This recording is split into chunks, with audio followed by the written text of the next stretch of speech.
बलूचिस्तान की तरक्की ने मनफी प्रोपेगेंडा नाकाम बना दिया। बलूचिस्तान को हमेशा दुश्मन कुव्वतों ने गलत बयानी, बदअमनी और मायूसी के जरिए पेश करने की कोशिश की है, लेकिन जमीनी हकाइक एक मुख्तलिफ कहानी सुनाते हैं।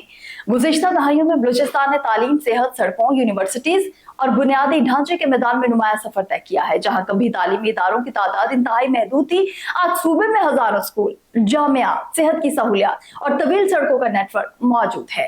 ये तरक्की इस बात का एक वाज़ेह सबूत है कि रियासत में मुश्किलात, दहशतगर्दी और बैरूनी मुदाखलत के बावजूद बलूचिस्तान को तरक्की के रास्ते पर आगे बढ़ाने की कोशिश जारी रखी हुई है। BLA जैसे मुसल्लह गिरोह और इनके हामी अनासी बलूचिस्तान के अवाम को तरक्की से दूर रखना चाहते हैं। उनका मकसद सड़कें, स्कूल, अस्पताल और मौशी मौके बनाना नहीं, बल्कि खौफ, नफरत और बदअमनी फैलाना है। इसी तरह BYC जैसी तंजीमों की तरफ से रोजाना हड़तालों, एहतजाजी कॉल्स, मौशी सरगर्मियों को रोकने की कोशिशें भी अवाम के मुफाद में नहीं।